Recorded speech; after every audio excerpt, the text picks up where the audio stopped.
GCN 시청자 여러분 안녕하세요. 이번 시간부터 공공예절에 대해 알아볼 텐데요. 교회에서 지켜야 하는 공공예절부터 시작해 그 범위를 넓혀가려 합니다. 나는 얼마나 예절을 알고 지키고 있는지 확인해 볼까요?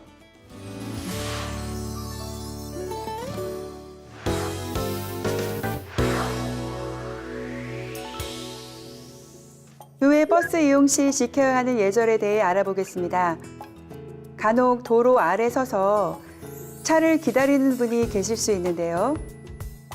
운전을 해 보시는 분이라면 아시겠지만 위험한 상황입니다. 차는 항상 안전한 곳에서 기다려주세요. 버스를 타기 위해 횡단보도의 신호가 깜빡이는데 무리하게 건너지 마세요. 뛰다가 넘어지실 수 있습니다. 질서 있게 줄 서서 버스를 타셨다면 통화는 짧고 조용하게, 휴대전화 모드는 진동으로 변경합니다. 수련회나 교육에 참석할 경우 이동 시간이 길어 음료나 간식을 드시는 경우가 있으시죠? 제가 미국에서 버스를 탔을 때 차 내에서 음료를 마시거나 음식물을 먹지 말라는 문구가 적혀 있는 것을 본 적이 있어요.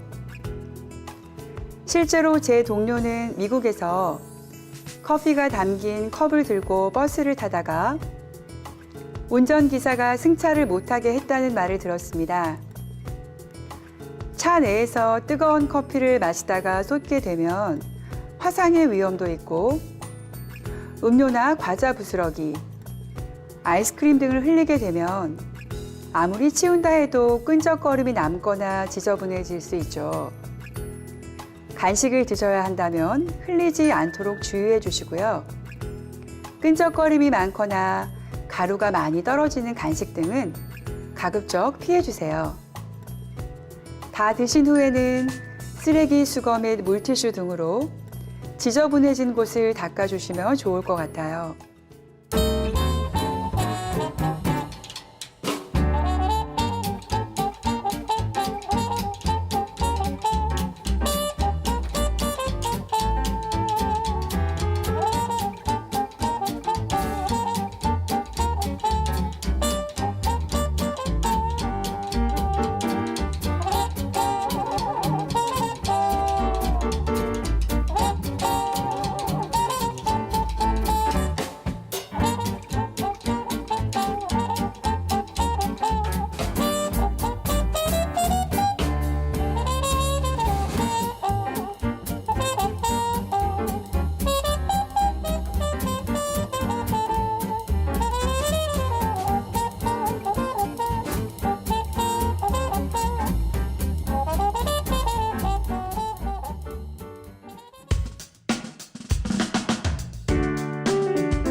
교회 버스 이용 시 또 다른 주의사항으로는 시간을 잘 지켜주셔야 한다는 것인데요.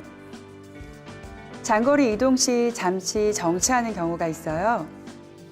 이때도 1시에 출발합니다 라고 한다면 늦어도 5분 전에는 오셔야 인원 파악도 하고 1시에 출발할 수 있습니다.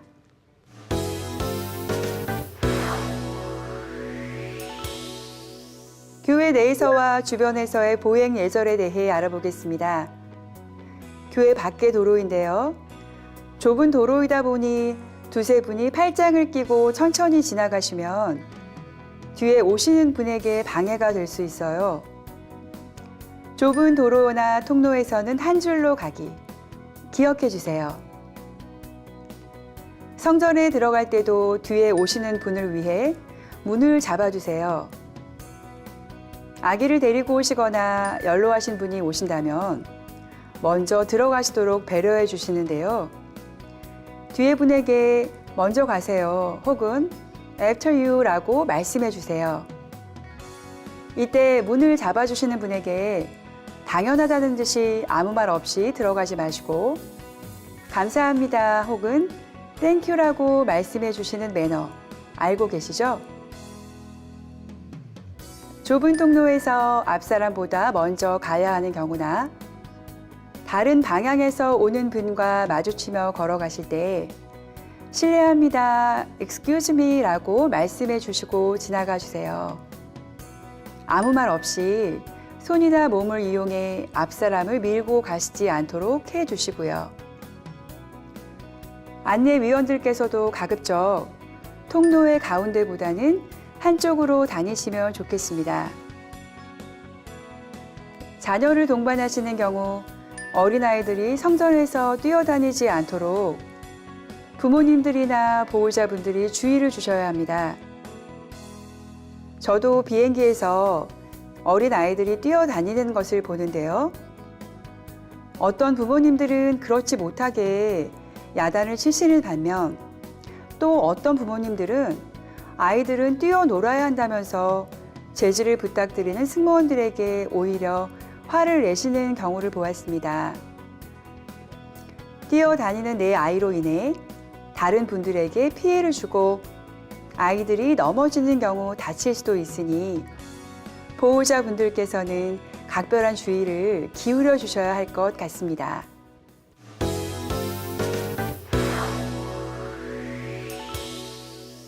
바르지 못한 예배 자세인데요. 화면을 통해 한번 보실까요?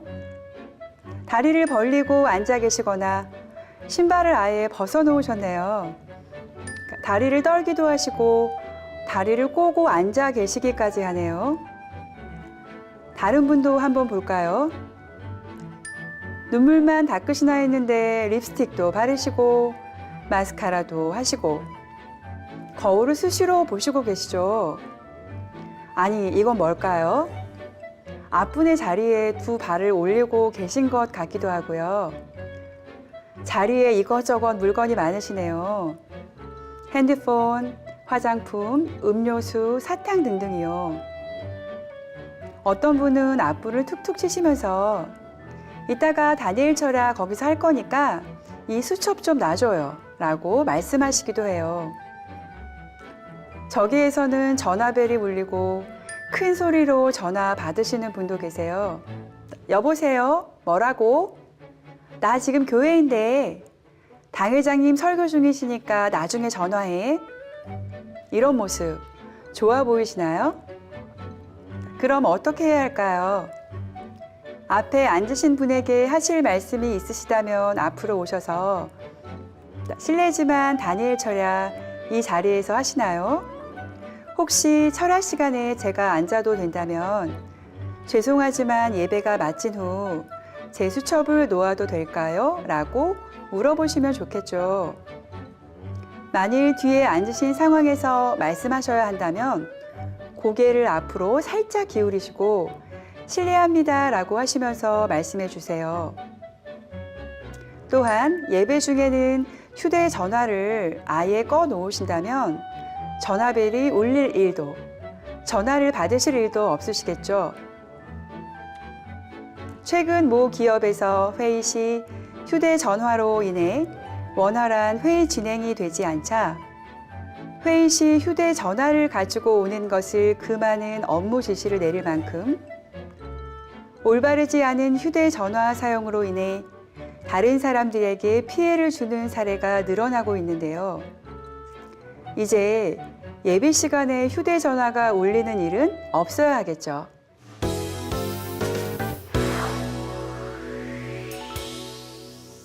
교회에 오신 손님이 물었습니다. 실례지만 화장실이 어디예요? 저기요 라고 했다면 적절한 안내였을까요? 방향을 가리킬 때는 손가락이 아니라 손바닥을 펴서 저쪽으로 가시면 됩니다 라고 하시면서 상대방과 눈을 맞추고 미소를 지어주세요. 지인을 모시고 와서 자리를 알려드릴 때도 손을 흔들면서 여기 앉으세요 보다는 이쪽 자리입니다 라고 손바닥을 이용해 품위 있게 우아하게 포인팅 해주세요. 아울러 팔을 뻗으실 때는 워십하듯이 아주 힘차게 하지 마시고 부드럽게 팔을 펴주시도록 합니다. 특히 안내를 담당하는 사명을 맡으셨다면 포인팅 하실 때 손가락이 벌어지지 않도록 주의해 주시고요. 왼쪽 혹은 오른쪽이라고 알려드려야 할 때는 내 기준에서 왼쪽, 오른쪽이 아니라 상대의 기준에서 오른쪽, 왼쪽이라고 말씀드리시는 것이 좋습니다. 한번 예를 들어볼까요? 손님은 반대 방향에서 오시면서 화장실이 어디냐고 물으셨다면 손님을 기준으로 해 왼쪽으로 나가시면 됩니다 라고 말씀해 주신다면 손님 입장에서 쉽게 이해를 하실 것입니다. 매너란 내 입장이 아니라 상대의 입장에서 생각한다는 것 잘 아시죠?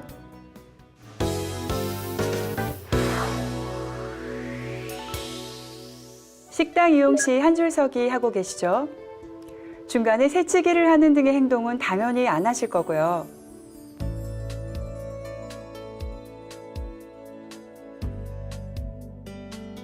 음식을 식판에 담을 때는 흘리지 않게 한 번에 너무 많은 양을 담지 않으시도록, 그리고 음식을 들고 자리로 가실 때에는 다른 분과 부딪히지 않게 해주세요. 김치를 들고 가는데 흰 재킷을 입은 분과 부딪히셨다면 무척 난감하시겠죠? 네 분이 앉을 자리를 찾았는데 마침 빈 테이블에 의자가 3개 있어요. 그 옆 테이블에서는 한 분이 혼자 식사하고 계시고요. 그럼 아무 말도 없이 옆 테이블에서 빈 의자를 가져오시면 될까요? 그렇지 않습니다.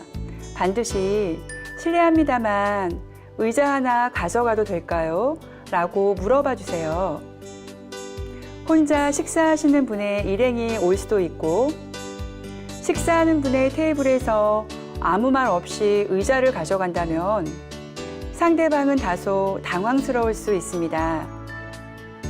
식사를 마치면 의자는 원래 위치로 가져다 놓아주세요.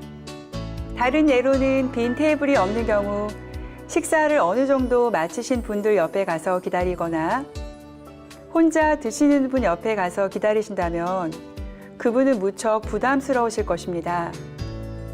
게다가 그냥 기다리시는 것도 아니고 여기 다 먹었어, 여기로 와 라고 큰 소리로 일행에게 말씀하신다면 아마도 상대는 식사를 다 마치지 못하고 자리에서 일어날 수도 있어요. 물론 이런 상황에서 상대분도 식사를 다 마치셨다면 자리를 양보해 주시면 좋겠죠.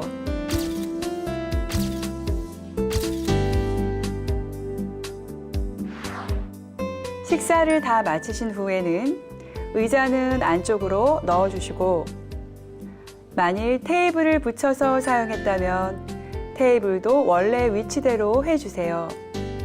사용한 테이블은 닦아주시고 휴지는 휴지통에 버려주세요.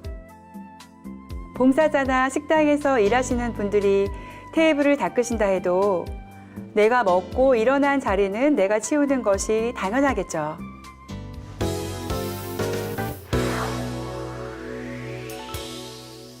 일반적으로 화장실을 이용하실 때는 화장실 바로 앞에서 줄을 서는 것이 아니라 입구에서 한 줄로 서서 순서를 기다리게 됩니다. 오늘은 주로 세면대 사용에 대해 말씀드릴 건데요. 식사 후 양치질을 하시는 경우에요. 나중에 글로벌 에티켓에서 자세히 말씀드리겠지만 일부 외국에서는 위생상의 이유로 공공장소에 있는 화장실에서 양치질하는 것을 이상하게 생각하기도 합니다. 세면대는 많지 않고 양치질하는 분이 많으시면 기다리시는 분이 많아지고 그렇게 되면 화장실 사용에 조금은 어려움이 있을 수도 있으니 다음 분을 위해 시간 조절을 잘 하시면 좋겠습니다. 또한 사용 후에는 세면대의 물기나 이물질을 닦으셔서 다음 분이 깨끗하게 사용하시도록 하면 좋겠지요. 양치질이 어려운 상황이시라면 가글을 하시거나 다른 대체품을 이용하시면 어떨까요?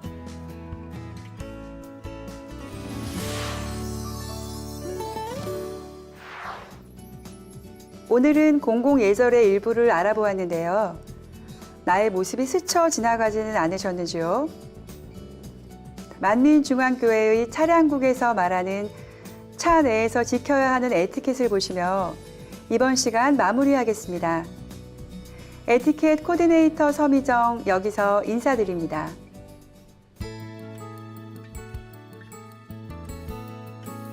차 입구나 통로가 막히지 않도록 해주세요. 창가부터 자리를 채워주세요. 우산이나 비옷이 다른 사람의 옷에 닿지 않도록 주의해주세요. 가방이나 소지품의 날카로운 부분이 다른 사람에게 상처를 내지 않도록 해주세요. 차 내에서는 작은 목소리로 대화해주세요. 차 내에서 신발이나 양말을 벗지 말아주세요. 진하거나 독특한 향수의 사용을 자제해주세요. 음식물 쓰레기는 바닥에 버리지 말고 수거해주세요. 운전자에게 방해가 되지 않도록 불필요한 질문은 삼가해주세요. 하차하실 곳을 미리 말씀해주시고 차가 완전히 정지한 후 차에서 내려주세요.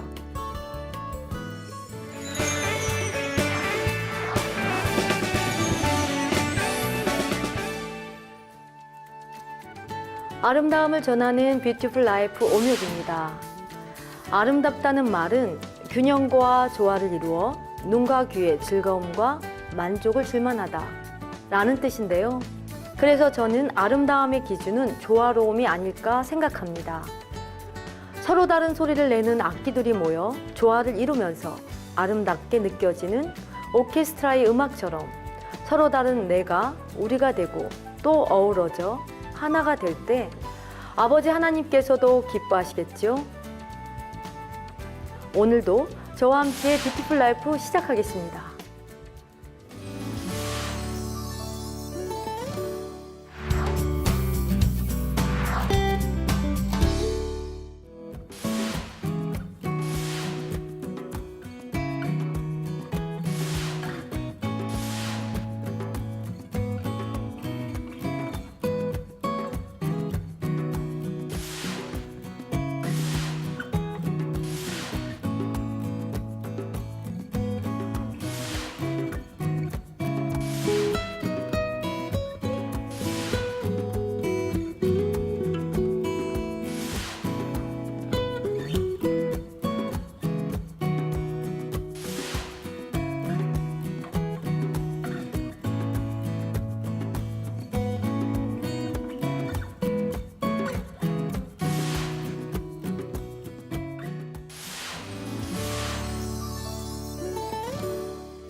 오늘은 속눈썹 붙이는 방법을 알려드리겠습니다. 먼저 속눈썹 종류를 보여드리겠습니다. 속눈썹은 여러 가지 상황에 따라 사용하는 종류가 달라질 수 있습니다. 속눈썹을 붙이기 전 가장 먼저 뷰러를 사용하여 눈썹을 뿌리부터 컬링합니다. 뷰러는 한 번에 하지 않고 가운데, 안쪽, 뒤쪽으로 3번에 걸쳐 하면 쉽고 편안하게 할 수 있는데요. 속눈썹에 풀을 바른 후 바로 붙이지 않고 어느 정도 굳힌 후에 눈꼬리가 올라가지 않도록 눈썹을 붙입니다. 그런 다음 마스카라로 마무리하면 되겠습니다.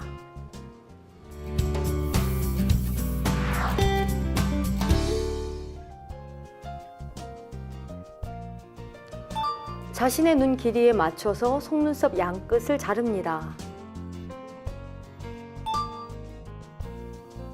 핀셋을 사용하여 속눈썹의 1지점을 먼저 붙입니다. 처음부터 이 지점을 잡고 붙이면 균형을 잃어 속눈썹이 흔들릴 수 있습니다. 이 지점은 1지점을 붙인 후 연결해서 붙입니다.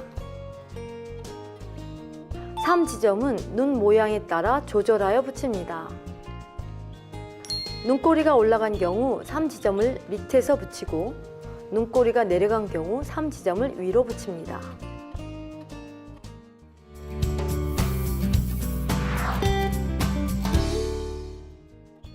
다음으로 2, 3 등분한 속눈썹 붙이는 방법도 알려드릴게요. 먼저 자신의 속눈썹과 길이가 비슷한 제품으로 선택을 합니다. 눈썹을 2, 3 등분으로 잘라 사용하면 붙이기도 쉽고 눈도 편안함을 느낄 수 있습니다. 등분한 눈썹을 차례로 앞쪽에서부터 붙여줍니다. 이때 자신의 속눈썹과 일치가 되도록 밀착하여 붙여주면 좋겠습니다.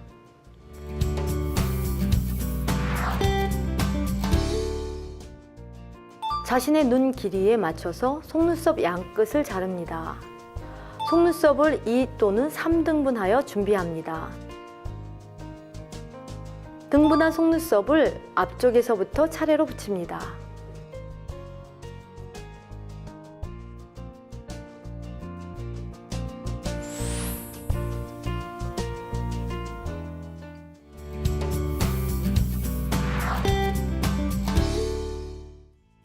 목주름은 흔히들 여자의 나이테라고도 하며 목의 주름 상태를 보면 여자의 나이를 알 수 있다고 합니다.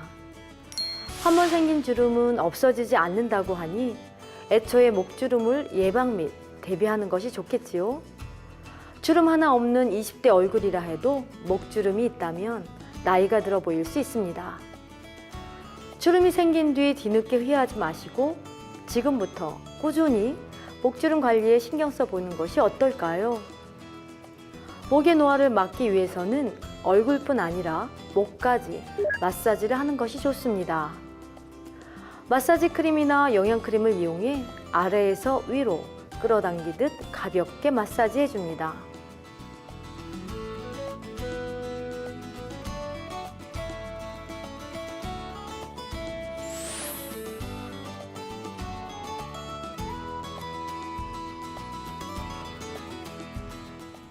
이제부터 목주름을 관리하는 몇 가지 방법을 알려드릴게요. 먼저 자외선 차단제를 사용하는 방법이 있습니다. 요즘은 간편한 스프레이식 선크림도 있는데요. 자외선 차단제는 얼굴뿐 아니라 목에도 발라주어야 합니다. 또한 아침 저녁으로 보습제를 듬뿍 발라 피부 유수분 밸런스를 유지하는 것도 좋습니다. 다음으로 베개를 조절하는 것도 좋은 방법인데요. 베개가 목주름의 가장 큰 원인이 되기도 합니다. 우선 베개가 너무 높으면 목 밑 주름이 쉽게 생기므로 가능한 낮은 베개를 골라 사용하고 목과 어깨를 곧게 펴고 틈틈이 목을 뒤로 젖혀 턱선과 목 앞부분을 매끈하게 당기는 운동을 해주는 것이 좋습니다. 다음으로 세안 시 목도 신경 써서 닦아주어야 하는데요. 외출 후에 집에 들어와 씻을 때에 크림이나 오일 타입의 클렌징 제품을 사용하여 위아래로 문지르면서 클렌징을 합니다. 그 다음 폼 클렌징 제품을 쓸 만큼 손바닥에 덜어 거품을 충분히 낸 후 깨끗이 씻습니다. 마지막으로 목주름 예방을 위해서 심한 자극은 피해 주셔야 합니다. 떼수건으로 피부를 세게 문지르면 피부의 천연 각질층을 손상시켜 피지 분비를 방해하기 때문에 떼수건으로 너무 강하게 문지르지 말고 스펀지에 부드러운 거품을 내어 세로 방향으로 문질러 닦는 방법을 쓰는 것이 좋습니다.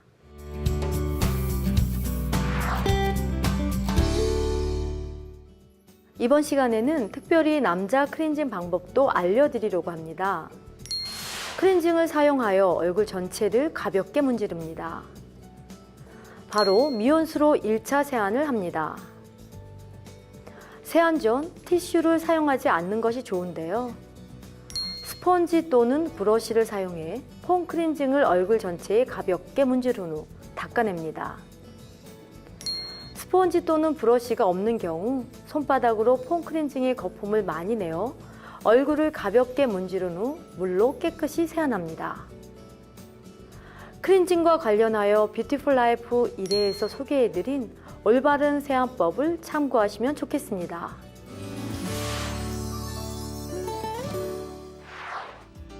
오늘도 유익한 시간 되셨나요?